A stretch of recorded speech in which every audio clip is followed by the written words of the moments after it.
Bismillahirrahmanirrahim. Assalamualaikum warahmatullahi wabarakatuh. Innal hamdalillah nahmaduhu wa nasta'inuhu wa nastaghfiruh wa na'udzu billahi min syururi anfusina wa min sayyiati a'malina. May yahdihillahu fala mudhillalah wa may yudlilhu falan tajida lahu waliyyan mursyida. Asyhadu an la ilaha illallah wahdahu la syarikalah wa asyhadu anna Muhammadan abduhu wa rasuluh la nabiyya wa la rasula ba'dah. Ikhwati fillah, ma'asyiral hadirin wal hadirat, kaum muslimin dan muslimat yang mudah-mudahan kita semua senantiasa dilindungi dan diridhai oleh Allah Subhanahu wa taala. Mari sama-sama kita awali kajian kita dengan mengucapkan puji dan syukur pada Allah Subhanahu wa taala. Alhamdulillah, pada pagi yang penuh berkah ini kita kembali dimudahkan oleh Allah Subhanahu wa taala untuk berjemaah, untuk hadir di rumahnya yang mulia ini. Mudah-mudahan semakin banyak dosa-dosa kita terhapus dan semakin tinggi derajat dan kemuliaan kita di sisi Allah Subhanahu wa taala. Karena kata Rasulullah sallallahu alaihi wasallam, tidaklah ada seseorang yang melangkahkan kakinya ke rumah Allah, tidak ada tujuannya kecuali hanya untuk salat, kecuali setiap langkah itu dia akan mendapatkan keampunan satu dosa dan mendapat kemuliaan satu derajat. Mudah-mudahan fadilah itu di pagi ini bisa kita dapatkan, dan alhamdulillah kita dimudahkan pula untuk duduk di majelis ilmu, sebuah majelis yang sangat dicintai oleh Rasulullah sallallahu alaihi wasallam. Mudah-mudahan kita pagi ini benar-benar mendapatkan cinta Allah dan cinta Rasulullah sallallahu alaihi wasallam. Sama-sama kita juga harus berselawat dan salam untuk Rasul kita yang mulia, Nabi Muhammad sallallahu alaihi wasallam. Allahumma salli ala Muhammad wa ala ali Muhammad. Mudah-mudahan kita adalah orang-orang yang selalu dimudahkan oleh Allah Subhanahu wa taala untuk membuktikan cinta kita kepada beliau, karena beliau adalah orang yang sangat mencintai kita dan sangat merindukan kita. Harapannya tentu saja di hari mahsyar semua kita insya Allah bisa mendapatkan syafaat, pertolongan di hari yang sulit, hari di mana kita memang menunggu-nunggu pertolongan itu, hari di mana kita dihisab dan semua kita merasa amalnya kurang. Ikhwati fillah, ma'asyiral hadirin wal hadirat rahimani Allah wa iyyakum. Kembali pada pagi ini kita akan melanjutkan kajian akidah.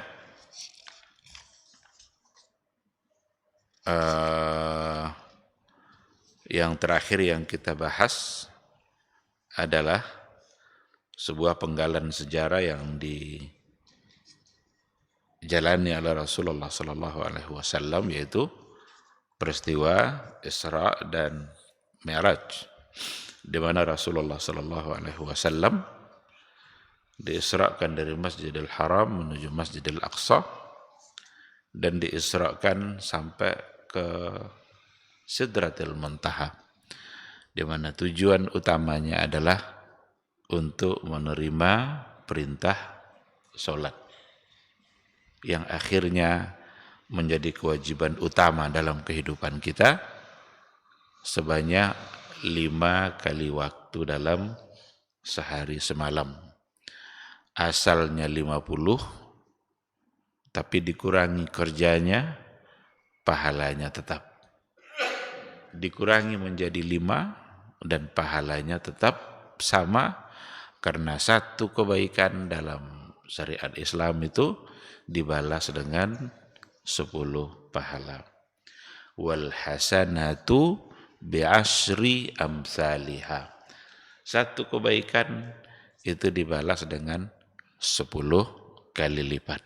Itulah kemuliaan yang dimiliki oleh umat Nabi Muhammad sallallahu alaihi wasallam yang tidak dimiliki oleh umat-umat yang lain dan juga oleh nabi-nabi selain daripada Nabi Muhammad sallallahu alaihi wasallam. Bisa dikatakan bahwa peristiwa Isra Mi'raj itu mungkin juga sebagai seleksi iman untuk melakukan sesuatu yang besar dan sulit setelah itu, yaitu peristiwa hijrah. Setelah peristiwa Isra itu di sini dibahas persoalan hijrah. Hijrahnya Nabi kita bersama umat Islam itu dari Mekah menuju Madinah. Ini satu satu pilihan yang bagi orang-orang beriman sangat mudah. Tapi bagi orang-orang yang kurang kuat imannya akan sulit. Maka Isra Mi'raj itu bisa jadi sebagai seleksi kekuatan iman itu. Orang-orang yang tidak sanggup percaya itu saja, dia mungkin akan lebih sulit lagi untuk melaksanakan hal-hal yang lain. Maka ada memang di antara orang-orang yang sudah Islam tapi dia murtad, dia kembali menjadi kafir setelah mendengarkan peristiwa Isra dan Mi'raj. Karena dianggapnya itu sebagai sesuatu yang mustahil dan tidak masuk akal. Orang-orang seperti itu tidak perlu. Mau murtad silakan. Islam tidak memerlukan.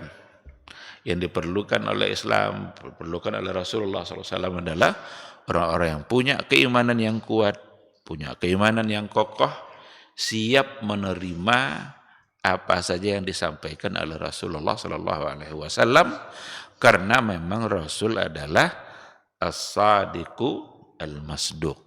Benar dia tidak pernah berbohong.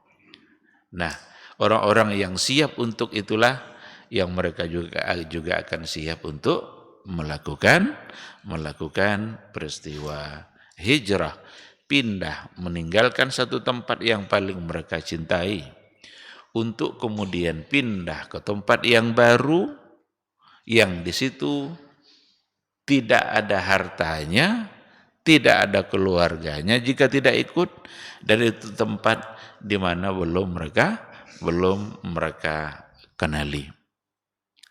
Orang biasanya kalau sudah memiliki satu tempat yang itu menjadi tempat yang biasa dia tinggalkan, yang biasa dia tempati, lalu ditinggalkan, pasti akan menjadi kenangan yang sulit untuk dilupakan. Akan selalu ingin kembali, tapi mereka harus meninggalkan Mekah. Bahkan Rasul pun mengucapkan kata-kata di mana Mekah itu sangat dia cintai. Mekah itu sangat dicintai oleh Rasulullah sallallahu alaihi wasallam. Kalaulah bukan karena perlakuan masyarakatnya yang menolak dakwah, dan kalaulah bukan juga karena perintah Allah untuk pindah, barangkali Nabi akan tetap berada di Makkah. Karena itu satu tempat, satu wilayah, masqat ras, yang sangat dicintai oleh Rasulullah sallallahu alaihi wasallam. Baik. Qala al-muallif rahimahullah, wal hijratu al-intiqalu min baladis syirki ila baladil Islam. Wal hijratu faridatun ala hadhil ummah min baladis syirki ila baladil Islam. Wa hiya baqiyatun ila an taqumas sa'a. Hijrah itu pada hakikatnya adalah berpindah, meninggalkan satu tempat yang di situ banyak syiriknya, min baladis syirki ila baladil Islam, pindah kepada satu wilayah lain di mana di situ ditegakkan Islam. Itu inti dari kata hijrah. Jadi hijrah itu secara makna harfiahnya adalah berpindah atau meninggalkan sesuatu. Dan hijrah kalau dibawa kepada apa yang dilakukan oleh Rasulullah Sallallahu Alaihi Wasallam dulu bersama para sahabatnya, sesuai dengan apa yang ada dalam definisi ini, meninggalkan satu tempat berpindah kepada tempat yang lain. Apa sebabnya dia tinggalkan? Karena tempat pertama mereka tidak punya kebebasan dalam melaksanakan Islam. Di situ kuat dan menyebar kesirikan-kesirikan. Sehingga perlu ada tempat yang nyaman di mana di situ ditegakkan Islam. Dan tempat yang nyaman itu adalah Yathrib. Nama sebelum Madinah itu adalah Yathrib. Pada akhirnya nanti nama itu diganti oleh Rasulullah Sallallahu Alaihi Wasallam. Karena kesan orang untuk nama Yathrib itu kesan yang tidak baik, karena di Madinah, di Yathrib ketika itu banyak menyebar penyakit. Maka ketika Nabi kita masuk ke kota Madinah, didoakanlah oleh Rasulullah Sallallahu Alaihi Wasallam agar kota Madinah itu diberkahi oleh Allah sebagaimana diberkahinya kota Mekah, dan kemudian Nabi berdoa agar penyakit-penyakit yang ada di situ dipindahkan ke tempat yang lain, dan Nabi mengganti namanya menjadi Al-Madinah. Maka pantas disebut dengan Al-Madinatun Nabawiyah karena memang nama itu datang dari Rasulullah Sallallahu Alaihi Wasallam. Dan ternyata istilah Madinah sampai hari ini itu berkekalan dan menjadi pilihan. Karena Madinah itu artinya adalah kota yang maju. Bahkan itu menjadi standar untuk sebuah kota. Disebut maju atau tidak, yang dipakai adalah apa yang telah ditetapkan oleh Rasulullah Sallallahu Alaihi Wasallam. Jadi hijrah itu berpindah dari satu tempat yang di situ ada kesyirikannya dan pindah ke tempat yang lain yang di situ lebih mudah untuk menegakkan Islam. Sebenarnya hijrah itu sudah terjadi beberapa kali sebelumnya. Sebelum hijrah ke Madinah, itu terjadi hijrah-hijrah yang sebelumnya dilakukan oleh sahabat. Seperti hijrah ke Habasyah, hijrah ke wilayah Ethiopia, di mana di sana ada seorang raja Najasyi yang kata Rasulullah Sallallahu Alaihi Wasallam, la yuzlamu indahu ahadun, tidak dizalimi siapapun yang tinggal di wilayah dia. Jadi Nabi menyuruh, pindahlah, hijrahlah kalian ke sana, karena di sana ada seorang raja, di mana raja itu raja yang baik, la yuzlamu ahadun indahu, enggak ada yang disakiti orang-orang yang hidup di bawah kepemimpinan dia. Maka pergilah sahabat itu untuk hijrah, dan ada dua kali hijrah ke Habasyah. Hijrah pertama jumlah yang lebih sedikit, hijrah kedua jumlah yang lebih banyak, dan ternyata setelah mereka sampai di sana mereka dilindungi oleh raja Najasyi itu. Raja yang ada di Habasyah, Raja Najasyi. Mereka dibiarkan untuk beragama karena dia merasa apa yang menjadi keyakinan mereka sama dengan yang menjadi keyakinan dia sendiri. Karena dia seorang raja yang masih mengamalkan kitab-kitab Nabi yang sebelumnya, di mana Tuhannya adalah Allah, dan dia tidak mau mengakui bahwa Isa adalah anak Allah. Kesamaan akidah itu, kesamaan keyakinan itu membuat raja tadi mencintai mereka dan memberikan perlindungan. Nah, itulah sebabnya ketika raja itu wafat, ketika Raja Najasyi itu wafat, Nabi mendapatkan berita wafatnya. Lalu Nabi mengajak sahabat untuk menyolatkannya secara gaib. Karena dikhawatirkan dia di negerinya sendiri belum di belum disolatkan secara syar'i. Kira-kira kalau seandainya Nabi menyolatkan dia muslim enggak? Pasti muslim. Berarti Raja Najasyi adalah raja yang muslim. Mayoritas ulama itu mengatakan bahwa Raja Najasyi, Raja Habasyah itu raja yang muslim. Kalau tidak muslim, tidak mungkin disolatkan oleh Rasulullah Sallallahu Alaihi Wasallam. Dan itulah satu-satunya peristiwa dalam persoalan solat gaib yang dilakukan langsung oleh Rasulullah Sallallahu Alaihi Wasallam. Adapun peristiwa yang lain, Nabi tidak melakukan salat gaib. Sehingga muncul pula perselisihan di kalangan para ulama, kira-kira salat gaib itu dianjurkan atau tidak? Kalau secara umum, iya, karena Nabi melakukan. Tetapi sebagian mengatakan seandainya dia memang sudah dilaksanakan salatnya di sana secara pasti, maka tidak perlu lagi untuk disolatkan secara gaib. Kecuali untuk orang-orang yang memang belum disolatkan. Apa contohnya?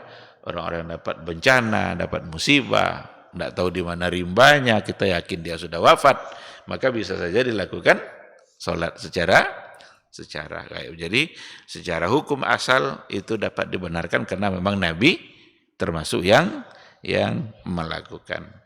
Nah, kenapa mereka disuruh pindah? Disuruh hijrah ke Habasyah? Lagi-lagi untuk mendapatkan kenyamanan dalam beribadah. Oleh karena itu, syariat hijrah itu dianjurkan bagi orang-orang yang memang dia merasa tidak nyaman di dalam melaksanakan ibadahnya, mendapatkan intimidasi dalam menyembah Rabbnya, diganggu terus ketika dia mau beribadah, maka dianjurkan kepadanya untuk berpindah ke tempat yang nyaman. Berpindah dari satu tempat pada tempat yang lain, itulah yang disebut dengan hijrah secara syar'i. Ada lagi bukan hijrah, tetapi mencari dukungan dakwah. Nabi pernah juga ke Taif. Di sebagian buku juga dibahasakan dengan hijrah ila Taif. Tujuannya adalah untuk mendapatkan dukungan. Karena di Makkah orang-orang sudah semakin brutal. Pamannya Abu Talib sudah wafat, istrinya Khadijah juga sudah wafat, maka orang-orang jahiliyah sudah semakin berani untuk bersikap tidak baik kepada Nabi, maka Nabi ingin mencari dukungan dakwah dari orang-orang Taif. Pergilah dia ke sana, tapi ternyata dia tidak mendapatkan dukungan dan akhirnya kembali lagi ke Mekah. Sampai pada akhirnya barulah yang terakhir itu disuruh Nabi itu untuk pindah ke kota Madinah. Hijrahnya Nabi ke kota Madinah ini bukan tiba-tiba gitu saja. Itu sudah ada planningnya, sudah ada persiapannya yang sangat matang.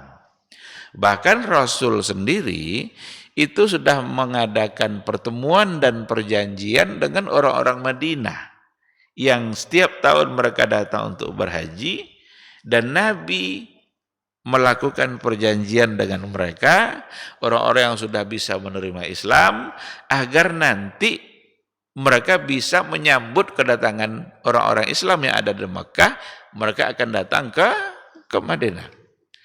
Nah, perjanjian itulah yang disebut dengan Bai'atul Aqabah. Ada perjanjian Aqabah, 2 kali malah, Aqabah 1 dan Aqabah 2. Setiap haji, Nabi menunggu-nunggu ada orang-orang Madinah yang datang, yang mereka sudah bisa menerima Islam, lalu mereka kembali ke Madinahnya untuk menyebarkan Islam. Berarti sudah ada orang-orang Madinah yang memang mereka siap untuk menerima ajaran yang dibawa oleh Rasulullah Sallallahu Alaihi Wasallam. Nah, 2 kali itu. Pertama, yang kedua dan isinya adalah seperti tadi mereka berjanji dengan Rasulullah Sallallahu Alaihi Wasallam untuk menyebarkan Islam. Bahkan Rasul sendiri sudah punya duta dakwahnya ke kota Madinah sebelum dia melakukan hijrah. Siapa duta dakwahnya? Mus'ab bin Umair. Jadi Mus'ab bin Umair adalah orang yang menjadi duta dakwah Nabi, di mana Nabi mengutus dia untuk pergi ke Madinah menyebarkan Islam yang ada di wilayah bagi masyarakat yang ada di wilayah kota Madinah yang ketika itu namanya adalah Yasrib. Dan hijrah itu karena orang-orang jahiliyah itu menghalang-halanginya, maka diatur strateginya. Ada yang diam-diam, sembunyi-sembunyi diam. Ketika sudah siap untuk berangkat dari Mekah menuju Madinah, mereka diam-diam untuk berhijrah. Ketika ketahuan, dihadang oleh orang-orang Quraisy, oleh orang-orang jahiliyah. Dihadang, disuruh kembali. Seperti Suhaib Ar-Rumi, itu dihadang oleh orang-orang Quraisy. Ketahuan dia sudah melakukan hijrah. Di persimpangan jalan, dia ketahuan lalu dilarang. Dan pada akhirnya orang-orang jahiliyah membolehkan dia untuk hijrah asalkan Suhaib Ar-Rumi itu menunjukkan di mana tempat-tempat simpanan hartanya. Jadi dia sebelum hijrah itu dia tidak bawa apa-apa. Memang benar-benar hijrah dengan badannya dan tidak membawa apa-apa. Karena dia adalah orang yang punya harta, orang-orang jahiliyah membolehkan untuk hijrah asalkan disebutkan di mana tempat simpanan hartanya. Karena orang-orang jahiliyah kalau udah dikasih harta dia akan melepaskannya. Ya udahlah, kalau memang itu yang kalian inginkan, izinkan saya untuk hijrah. Dan kalian tahu kan saya ini ahli panah ini katanya. Tidak ada satupun saya memanah sesuatu kecuali kena. Kata Suhaib Ar-Rumi. Ditantangnya pula dalam soal panah. Tapi kalau seandainya kalian mau harta, silakan bawa harta saya. Asalkan saya bebas untuk melakukan hijrah. Ada juga di antara suami istri, suaminya mau hijrah, istrinya tidak. Lalu akhirnya dia rebutan anak. Saling tarik-menarik, dia membawa anaknya untuk hijrah. Yang ibu bilang tidak, yang ayah bilang iya, tarik-menarik, akhirnya tangan anak itu patah. Karena dia ingin membawa anaknya untuk hijrah. Jadi macam-macam cerita, kisah-kisah yang ada dalam peristiwa hijrahnya para sahabat. Benar-benar didorong oleh keinginan untuk membela agama dan bisa melaksanakan agama secara nyaman dan baik. Karena Nabi yang sudah menyuruh, maka mereka satu persatu mulai meninggalkan kota Mekah. Orang-orang Quraisy mulai bertanya-tanya, ini kok sudah semakin kurang ini. Penduduk Mekah sudah semakin kurang. Karena mereka ternyata sebagian sudah pada hijrah. Abu Bakar ingin juga untuk cepat-cepat hijrah. Karena hijrah itu sebagai sebuah ibadah. Tapi dilarang oleh Rasul. Jangan, kamu jangan dulu. Besok nanya lagi, ya Rasulullah saya mau hijrah. Jangan. Belum. Ternyata Abu Bakar yang nanti akan menemani Rasulullah SAW dalam berhijrah, cuma Rasul belum kasih tahu. Rasul merahasiakan. Dia hanya bilang, tunggu dulu, sabar, ada saatnya nanti kamu berhijrah. Lain halnya dengan Umar ibn al-Khattab. Umar ibn al-Khattab berbeda sendiri dia. Kalau orang lain sembunyi-sembunyi, kalau dia diumumkannya, ya ma'syar Quraisy, hei orang-orang Quraisy, saya besok hijrah. Siapa yang ingin anaknya menjadi yatim, istrinya menjadi janda, tunggu saya di simpang itu, saya nanti lewat situ. Tidak ada satupun yang nunggu. Kalau yang lain kan diam-diam ya kan, sembunyi-sembunyi nyari aman biar tidak ada yang ganggu. Kalau Umar diumumkannya, saya besok hijrah, jalan saya lewat situ, yang ingin anaknya jadi yatim atau istrinya jadi janda, silahkan tunggu di jalan itu, karena saya lewat situ. Tak ada satupun yang menunggu Umar bin Al-Khattab. Sampai pada akhirnya ketika hampir semua umat Islam sudah hijrah, ketika itulah Rasulullah Shallallahu Alaihi Wasallam dapat perintah dari Allah untuk melakukan peristiwa hijrah, dan yang menemani Rasul dalam berhijrah itu adalah Abu Bakar As-Siddiq. Datanglah Rasul itu di waktu yang tidak mungkin orang berkunjung.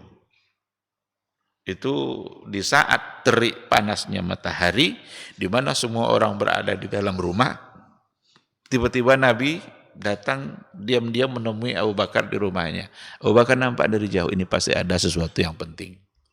Nabi datang ini pasti untuk sesuatu yang penting. Mustahil Nabi datang dalam waktu seperti ini. Karena terik panas sangat kuat sekali. Ternyata disitulah Nabi mengatakan bahwa nanti malam bersiap-siap untuk melakukan hijrah, berpindah, dan ada planningnya, diatur. Pakai kendaraan apa, kemudian makanannya siapa yang mengantar, itu semua sudah diatur sangat matang oleh Rasul. Ada bekal-bekal yang mau diikatkan di onta, itu perlu ikatan, perlu tali untuk mengikat. Ketika itu tidak ada tali, maka Asma itu mengambil tali yang biasa diikatkannya di pinggangnya untuk dibelah dua, untuk mengikat barang-barang yang tadi itu. Itulah yang digunakan tali untuk mengikat. Sehingga disebut pula lah Asma itu dengan zatun nitaqain, yang punya dua, yang memiliki dua tali ikat pinggang untuk mengikat. Karena memang bekal-bekal tadi diikat dengan menggunakan itu. Tetapi diatur dengan cara yang sangat matang. Nabi memilih jalan yang berbeda dari arah Mekah, dari arah Madinah. Karena Nabi memilih jalan untuk menuju Gua Tsaur. Gua Tsaur itu berlawanan arah dengan Madinah. Kalau di sini Mekah, sini Madinah, sini Gua Tsaur. Berarti akan memperjauh jarak tempuh, jarak perjalanannya itu akan semakin jauh dia, karena berlawanan arah. Tapi ternyata Nabi memperkirakan orang-orang jahiliyah ini pasti akan mencari, tidak mungkin tidak. Dan akses yang akan dicari itu tentu adalah akses yang pertama menuju kota Madinah. Itu akses yang akan dicari. Itu pasti. Tidak mungkin orang Mekah membiarkan saja Nabi untuk berhijrah. Apalagi sebelumnya ada kesepakatan orang-orang jahiliyah agar Nabi sebelum hijrah itu mesti dibunuh dulu. Tapi itu bukan pekerjaan yang mudah. Rapatlah orang-orang Quraisy itu, ada Abu Jahal, semua petinggi-petingginya rapat. Bagaimana cara untuk biar bisa dia dibunuh? Rapat. Dalam rapat itu macam-macam usulannya, tapi sulit untuk dilakukan. Ada satu usulan dari Abu Jahal. Bagaimana kalau seandainya semua kabilah kita memilih satu pemuda yang gagah? Pilih masing-masing kabilah satu orang pemuda yang gagah. Yang mana nanti mereka mengepung rumah Muhammad, dan saat dia keluar untuk berhijrah, dia dipukul oleh semua pemuda dalam satu waktu. Sehingga sulit untuk menentukan siapakah sebenarnya orang yang membunuhnya. Kecuali yang akan tertuduh adalah semua pemuda. Kalau sudah semua pemuda tentu akan sulit lagi untuk karena semua mereka terlibat dalam membunuh. Kalau satu orang, tentu gampang untuk dituduh. Dengan demikian, kita paling kalau seandainya di sidang, kita paling hanya akan membayar denda, dan denda itu gampang untuk kita bayar. Ide itu datang dari Abu Jahal dan disetujui oleh iblis, setan. Rupanya setan ikut rapat waktu itu. Dan diakui oleh setan ide itu. Hebat idenya. Jadi setan aja mengakui ide dia itu. Mereka sudah mengira itu akan bisa untuk terlaksana. Berkumpullah mereka di depan rumah Nabi, menunggu-nunggu kapan beliau keluar. Karena sudah ada isu-isu bahwa Nabi akan hijrah. Karena yang lain sudah pergi, Nabi aja yang belum, bersama Abu Bakar. Ketika Allah menyuruh dia untuk keluar, ternyata ya karena Nabi kan dilindungi oleh Allah Subhanahu wa taala. Tidak mungkin Nabi wafat sebelum Islam sempurna. Maka pada saat Nabi keluar, dibuat mereka semua tertidur. Bahkan ada riwayat mengatakan Nabi mengambil pasir itu dan meletakkan di kening orang tadi satu-satu gini ya, pasir tadi itu. Dan mereka dalam keadaan tertidur. Setelah Nabi lewat, barulah mereka terbangun. Dan semua mereka merasa kaget. Kita kok tidur semua nih? Akhirnya mereka masuk ke dalam rumah, tengok di situ ada seseorang yang tidur dan menggunakan selimut Rasulullah Sallallahu Alaihi Wasallam. Mereka mengira bahwa itu adalah Nabi karena selimut dia. Ternyata itu adalah Ali bin Abi Thalib. Ali yang menggantikan posisi Nabi. Ali ini bukan tidak tahu dengan ancaman yang akan dia rasakan. Karena Ali tahu bahwa orang-orang di luar itu sedang menunggu keluarnya Nabi. Kalau nanti Nabi tidak keluar-keluar juga, tentu mereka akan masuk. Dan yang akan dicarinya adalah tempat tidur di mana Nabi berada. Ali sangat paham. Cuma karena itu adalah Nabi yang menyuruh, akhirnya Ali merasa tenang. Karena perintah Nabi. Itulah seharusnya sikap kita di hadapan perintah Nabi kita yang mulia. Tidak ada yang harus dikhawatirkan. Tidak ada yang harus ditakuti. Karena kalau Nabi kita yang menyuruh, pasti di baliknya akan ada kebaikan-kebaikan dan keberkahan. Jadi tidak ada yang harus ditakutkan. Kalau menakuti sesuatu yang berada dalam perintah Nabi, berarti kita menolaknya dan ragu dengan kebaikan yang ada di dalam perintah itu. Nah, karena itu kalau datang dari Nabi perintahnya begini kata Rasul, ya udah kita kan tinggal taat. Karena di baliknya pasti ada kebaikan. Mustahil Rasul menyuruh sesuatu kalau seandainya itu tidak baik. Sesuatu yang secara zahir tidak baik saja, tetapi Ali siap. Kan secara zahir kan gawat itu. Siap-siap untuk mati itu. Tetapi Ali dengan segala kekuatan keimanan yang dia punya, dia tidur di situ, dia yang berselimutkan selimut Rasul, kemudian ketika orang itu masuk ditengok ternyata adalah Ali ibn Abi Thalib. Ditanya, "Mana Muhammad?" Saya tidak tahu. Saya hanya tidur di sini dan saya tidak tahu.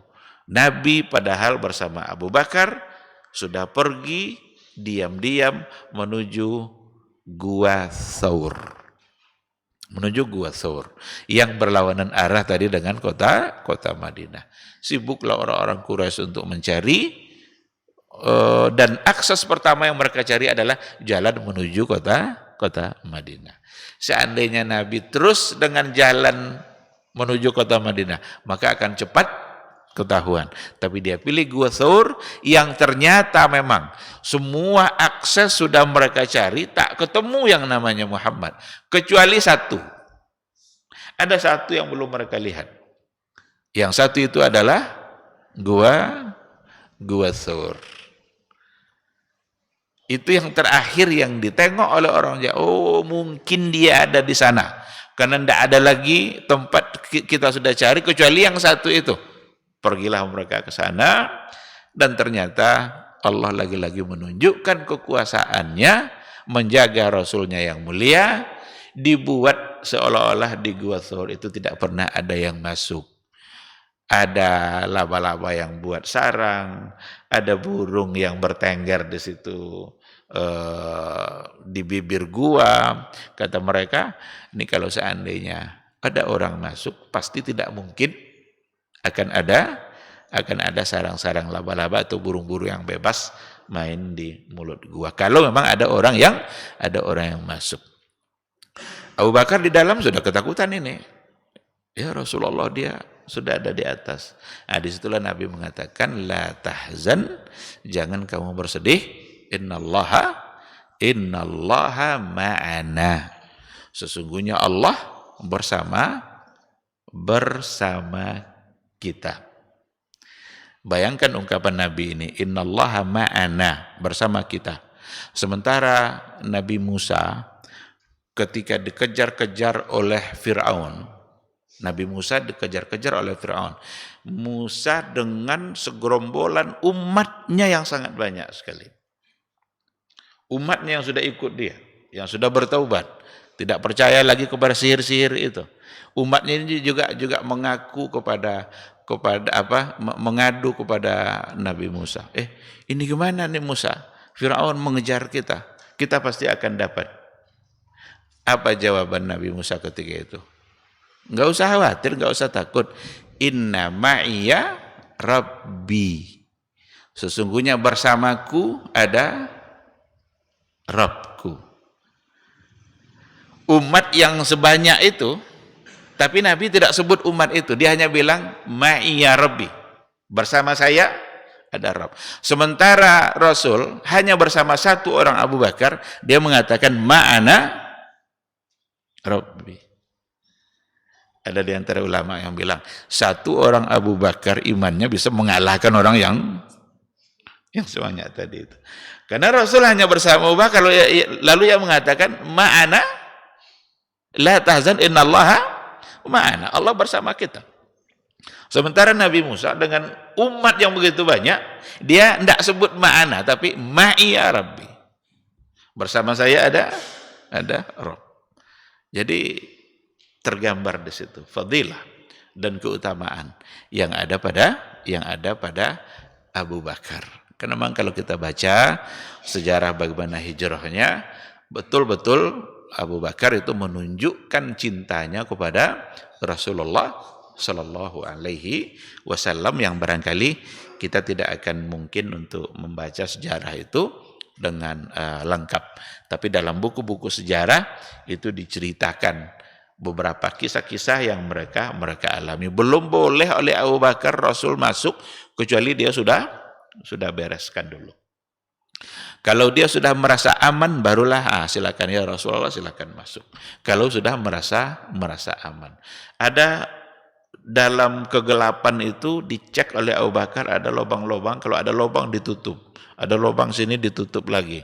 Ada potongan-potongan kain yang ada di dia kemudian ditutup lagi. Siapa tahu itu adalah sarangnya ular atau yang berbisa. Itu yang dilakukan oleh Abu Bakar. Bahkan dalam riwayat juga ketika mereka sudah berada di dalam, Rasul tidur di pahanya Abu Bakar. Abu Bakar digigit, disengat ketika itu oleh kalajengking, tapi Abu Bakar menahan sakit karena Nabi sedang tidur, tidak ingin Nabi itu terganggu. Itu tidak mudah itu, yang begitu itu benar-benar bukti bahwa dia lebih mencintai Rasul daripada dirinya sendiri.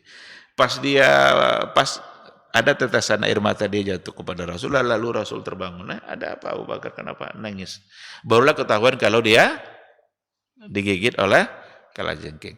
Tapi Rasulullah dengan olesan sedikit tangan saja, lalu kemudian bisa sembuh. Begitulah Rasul yang mulia. Itu 3 hari di situ. Bukan sehari aja, sampai 3 hari. Siapa yang mengantar makanannya? Sudah lengkap orang yang mengantar makanan itu. Termasuk informasi tentang keadaan Mekah. Kira-kira Mekah sudah, isu-isu Nabi hijrah sudah hilang belum? Kalau belum, Nabi masih berada di dalam. Karena ada orang yang bolak-balik ngantar bekal makanannya. Kemudian juga ada informasi-informasi dari dia seolah-olah dia itu mengembala onta atau apa, tapi ternyata tujuannya adalah untuk menyampaikan informasi. Setelah 3 hari dirasa aman Mekah ketika itu, barulah Rasul bersama Abu Bakar keluar dari Gua Thur dan diam-diam menuju kota Madinah. Ada sayembara ketika itu, siapa yang berhasil menemukan Muhammad hidup atau mati, maka dia akan mendapatkan 100 ekor onta. Itu 100 ekor onta itu bermiliar uangnya tuh. Suraqah ibn Malik sangat berhasrat untuk mendapatkan 100 onta itu. Dicari sekeliling Mekah dan semua akses menuju Madinah. Dapatlah dia informasi kalau di sana ada tadi sepertinya 2 orang yang sedang menuju Madinah. Pergi dia. Ternyata betul. Itu adalah Nabi Muhammad sallallahu alaihi wasallam bersama Abu Bakar.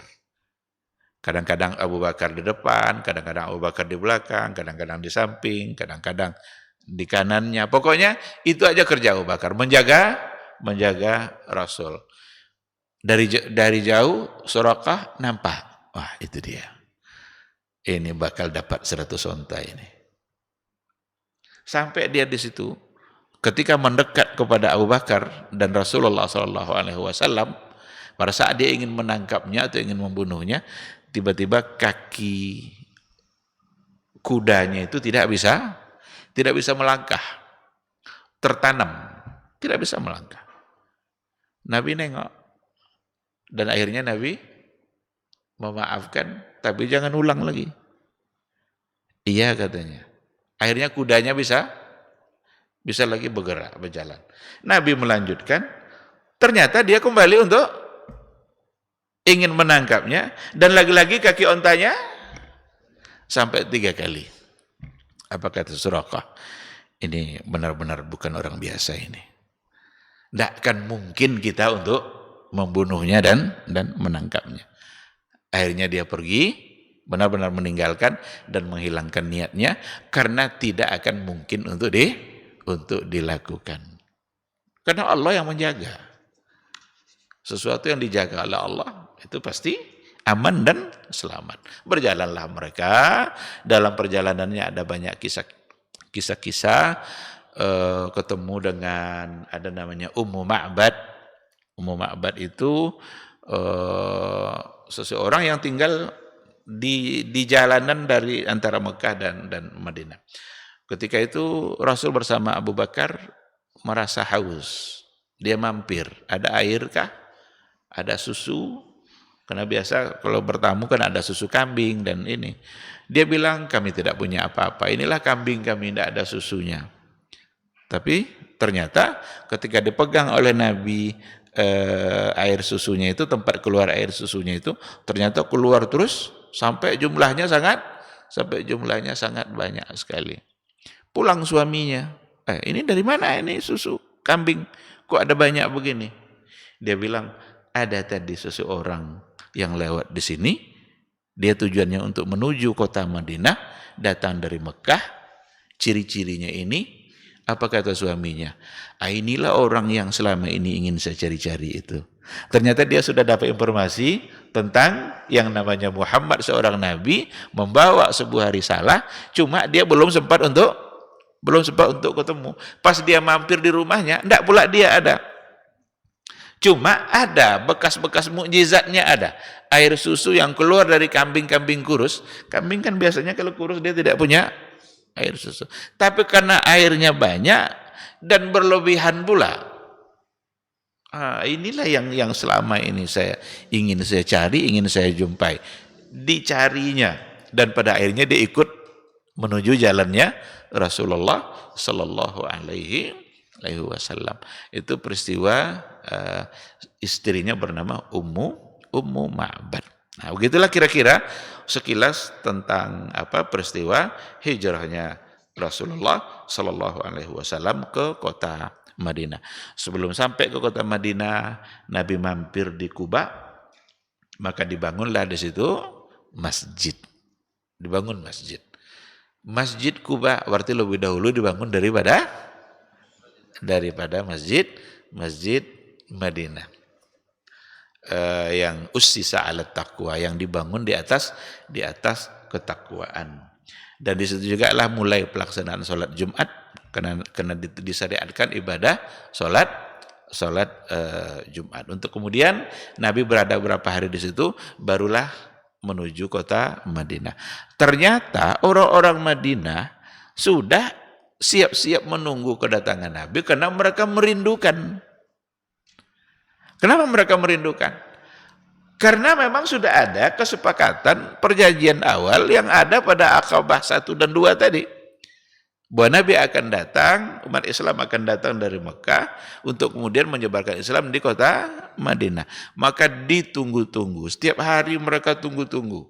Ada yang naik ke lantai 2-nya nengok ada orang datang atau enggak.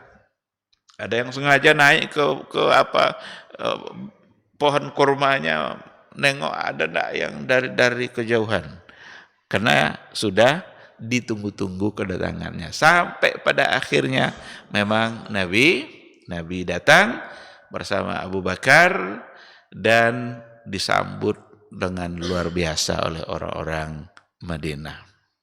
Bahkan masing-masing mereka inginnya Rasul itu bersama dia.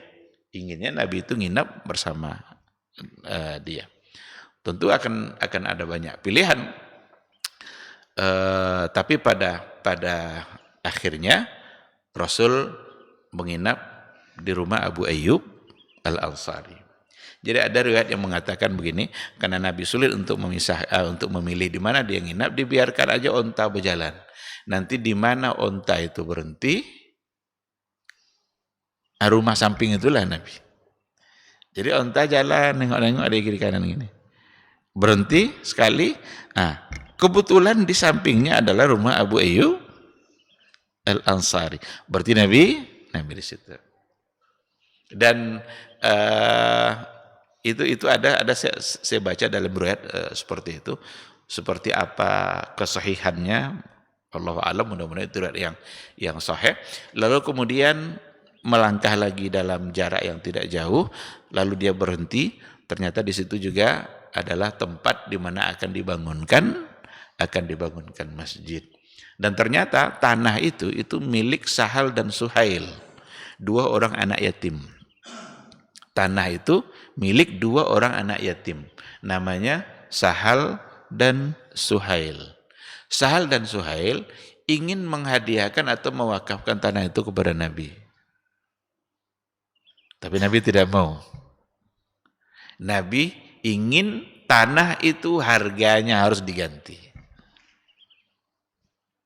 Dan ternyata di situ nampak kecerdasan Nabi.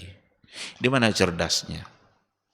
Seandainya lah tanah itu adalah wakaf dari anak yatim, berarti semua pahala yang sekarang itu kembali kepada 2 anak yatim.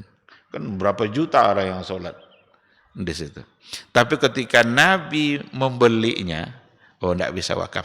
Harga mesti diganti. Dan ternyata diganti harganya, dibeli oleh Nabi untuk kemudian dibangunkan masjid, maka jadilah Masjid Nabawi.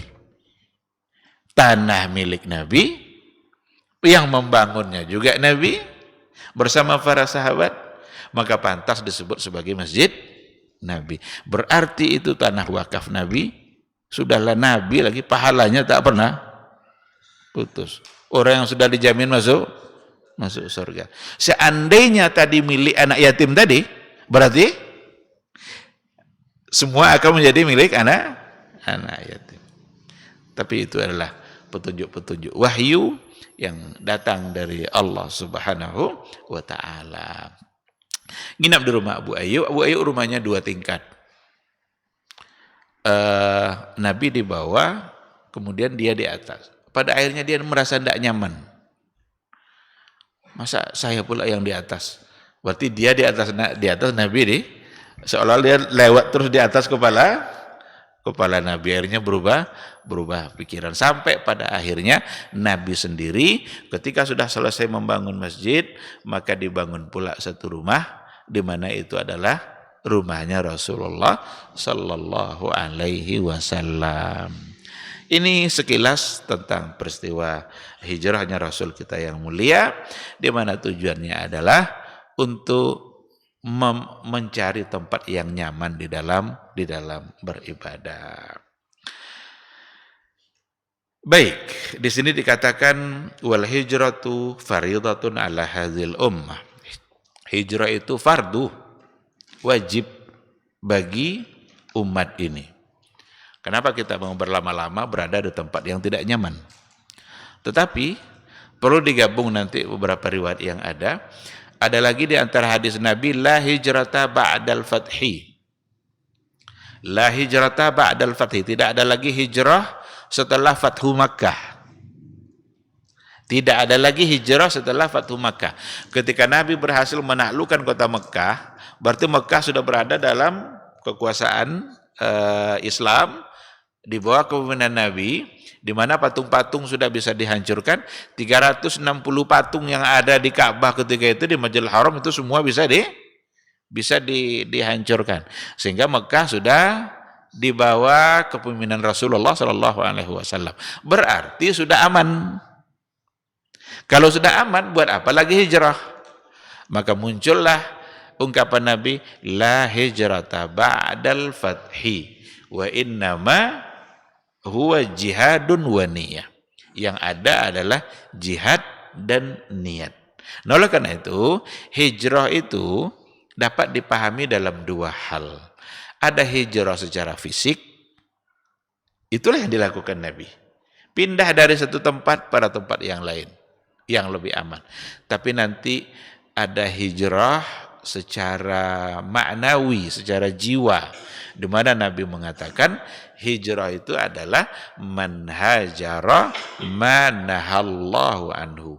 Hijrah itu meninggalkan sesuatu yang dilarang oleh Allah Subhanahu wa taala. Berarti bagi kita hari ini, hijrah secara fisik barangkali kita tidak melakukannya karena kita berada di tempat yang sama. Lalu yang dituntut bagi kita hijrah apa? Hijrah ma'nawi, hijrah secara jiwa. Bagaimana kita hijrah dari kemaksiatan menuju ketaatan. Hijrah dari kebohongan menuju kejujuran. Hijrah dari praktek-praktek ekonomi riba yang tidak baik menuju praktek-praktek yang sesuai dengan syariat. Hijrah dari meninggalkan perbuatan-perbuatan yang buruk pindah kepada perbuatan-perbuatan yang baik. Ini wajib sampai hari kiamat, sampai kita mati. Tidak akan pernah berakhir. Tapi kalau hijrah secara fisik, barangkali kita tidak melaksanakannya dan tidak melakukannya karena tidak ada tuntutan untuk itu. Kita tidak pernah dilarang untuk sholat. Tapi seandainya kita tinggal di satu wilayah, di mana di situ kita dilarang untuk sholat, dilarang untuk berpuasa, berarti memang harus ada upaya untuk meninggalkan dan berpindah kepada tempat yang lebih aman. Baik, hal-hal yang berkaitan dengan hijrah itu diceritakan dalam Al-Quranul Karim dan juga di dalam hadis-hadis Nabi kita yang mulia. Kita ambil satu contoh ayat Al-Quran yang bicara tentang hijrah. Innal ladzina tawaffahumul malaikatu zalimi anfusihim qalu fima kuntum qalu kunna mustada'afina fil ardi qalu alam takun ardullahi wasi'ah fatuhajiru fiha. Bukankah bumi Allah ini luas? Maka berhijrahlah kalian ke bumi Allah yang luas itu. Faulaika ma'wahum jahannam. Orang-orang yang tidak mau berhijrah, orang-orang yang meninggalkannya, tetap ingin berada di sana, ma'wahum jahannam. Tempat mereka adalah jahannam.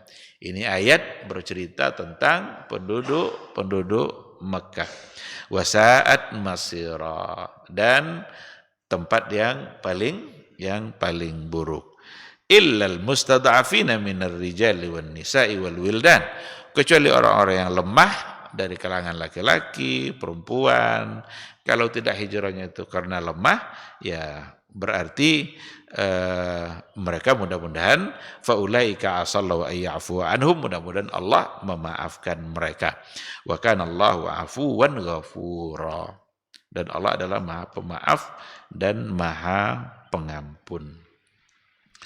Ada ayat yang lain, ya ibadiyallazina amanu inna ardi wasi'ah. Hai orang-orang hambaku yang beriman, sesungguhnya bumiku sangatlah luas. Fa iyaya fa'budun, maka sembahlah saya saja, kata Allah. Apa kata Imam Al-Baghawi? Nazalat hazil ayat ini turun fil muslimin alladzina bi Makkah wa lam yuhajiru. Ayat ini turun pada orang-orang muslim yang ada di Mekah, walam yuhajiru, sementara mereka enggan untuk berhijrah atau tidak mau berhijrah. Nadahumullahu bismil iman, dipanggil mereka oleh Allah dengan nama iman. Atas nama iman Allah panggil, ya ibadiyallazina amanu. Ada dalam hadis Nabi, la tanqati'ul hijratu hatta tanqati'at taubah. Enggak akan terputus hijrah itu sampai terputus pula kesempatan taubat. Wala tanqati'ut taubah hatta tatlu'a asy-syamsu min maghribiha. Dan belum akan terputus masa bertaubat kecuali kalau matahari sudah terbit di barat. Nah, ketika Nabi mengatakan tidak terputus hijrah kecuali sampai terputus taubat, berarti akan ada terus hijrah itu. Dan untuk kita sekarang hijrah apa? Inilah yang tadi itu. Untuk kita hari ini, seandainya tidak pada hijrah tempat, hijrah secara fisik, maka yang harus dilakukan adalah hijrah secara maknawi. Bagaimana kita bersemangat untuk melaksanakan Islam dan meninggalkan kebodohan kita dari agama Islam.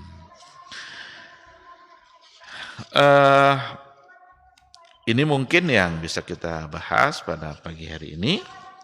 Satu peristiwa yang terjadi dan dilaksanakan oleh Rasulullah Sallallahu Alaihi Wasallam, sehingga ketika beliau sudah berhijrah, maka fatrah dakwah Nabi berpindah ke kota Madinah. Nah, itulah disebut dengan fatrah Madaniyah. Ayat-ayat yang diturunkan setelah hijrah pun disebut dengan ayat-ayat Madaniyah. Karena ada namanya ayat-ayat Makkiyah dan ada ayat-ayat Madaniyah. Makkiyah itu yang turun sebelum Nabi hijrah. Kalau Madaniyah yang turun setelah Nabi hijrah, Nabi meneruskan dakwahnya. Dan di Madinah itulah turunnya berbagai macam pembebanan hukum yang menjadi kewajiban bagi orang-orang yang beriman. Sudah tidak lagi dalam persoalan murni tauhid, tetapi sudah banyak beban-beban hukum yang diturunkan. Bahkan larangan-larangan yang sebelumnya tidak dilarang, seperti mabuk-mabukan, sebelumnya masih dibiarkan. Tapi setelah sampai di Madinah, ketika iman mereka sudah kuat, maka itu menjadi tidak boleh. Ada pembebanan hukum yang harus mereka lakukan. Zakat, sholat, puasa. Itu semua adalah syariat-syariat yang ada di Madinah yang insya Allah akan kita baca dan akan kita jelaskan insya Allah pada pertemuan yang akan datang. Terima kasih. Sampai di sini kajian kita. Seandainya ada pertanyaan, silakan. Assalamualaikum. Jadi ada ayat yang menerangkan waktunya diceritakan kepada yang masih berada di Mekah. Apakah ini termasuk ayat Madaniyah atau kalau seandainya ayat Madaniyah berarti Rasulullah sudah ada di Madinah. Ini bagaimana cara menyampaikan kepada masyarakat yang ada di Mekah. Ya, Rasulullah di Madinah. Siapa yang mendahulukan ke Mekah? Pertanyaan pertama. Sampai pertanyaan kedua begini Ustaz. Ketika Rasulullah SAW hijrah, setelah dari membangun Masjid Kuba dan ke Masjid Kuba tadi, itu ditunggulah oleh masyarakat Madinah. Kebanyakan orang menunggu tadi yang umum biasa didengar Ustaz itu ada membaca salawat badar batu aliyah. Apakah memang ada seperti itu? Baca sahabat itu Rasulullah apa? Iya. Terkait dengan Makkiyah dan Madaniyah, cara membedakan memang seperti itu. Ayat-ayat yang turun sebelum Nabi hijrah berarti masuk dalam kategori Makkiyah. Tapi ayat-ayat yang turun setelah hijrah disebut sebagai Madaniyah. Gimana kalau turunnya di Mekah tapi setelah hijrah? Berarti tetap disebut Madaniyah, karena setelah hijrah.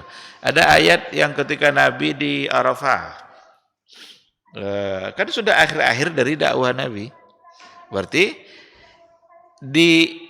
dihukumkan Makkiyah Madaniyah itu bukan bi'tibaril makan, tapi bi'tibaril zaman. Bukan dengan memandang tempat, tapi memandang waktu masa.